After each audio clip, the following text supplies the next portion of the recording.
In our last session, we explored how the Bible uses the Greek words of agape and philia when it talks about love.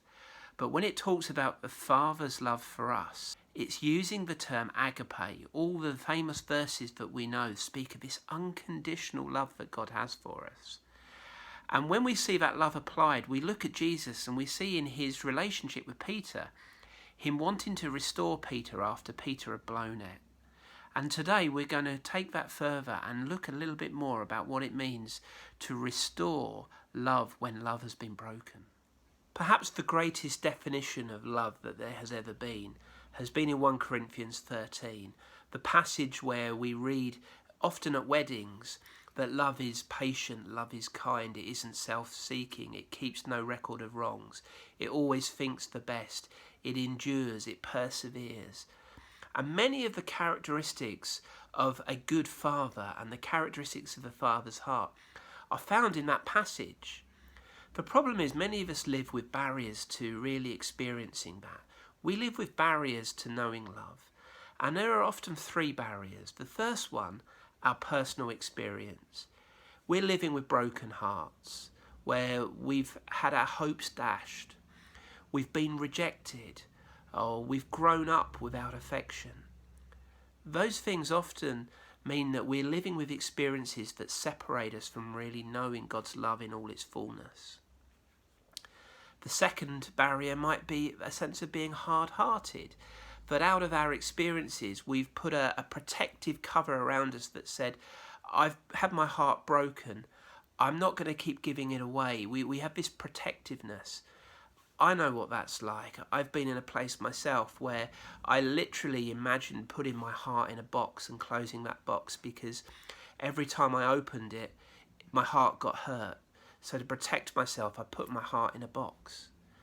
And the resentment and the bitterness can often cause barriers. And the third barrier might be misunderstanding, where we've got a wrong concept of what love is.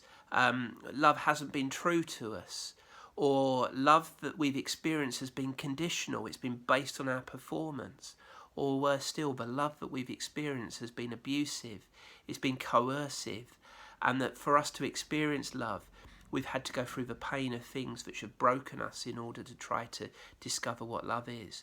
All these things can give us a wrong perception of what love is. If we're going to experience love being healed and restored and redeemed, then let's look at what happened with Peter. For us to know true love and to have love restored, first of all, we need a sense of security. We need to feel safe. Jesus met Peter on the beach where he was, in a place that was familiar to him, and he created a safe place over breakfast in order to restore that love. And for us to know healing, we need a safe place. And that's what we see with Peter. Jesus is restoring the trust. 3 times Peter denied Jesus. 3 times Jesus restores him. With that comes a whole renewed understanding. And for us to have love healed, we also need to experience a new understanding of what real love is. And through that also comes forgiveness. We need to forgive ourselves for what we've done. And I think there's a big part here with Peter, where Peter needed to forgive himself. And when Jesus restores him, he gives him a purpose and a mission. Jesus demonstrates his forgiveness. Peter coming to a place of self-forgiveness. This story of Peter on the beach is a great example of where we see the Father heart of God expressing itself in love. The Bible tells us that God is love. It's in his nature. It is his nature. He chooses to love us with an agape, unconditional love of his will. How amazing is that? How great the love the Father has lavished on us that we would be called children of God. And that's what we are.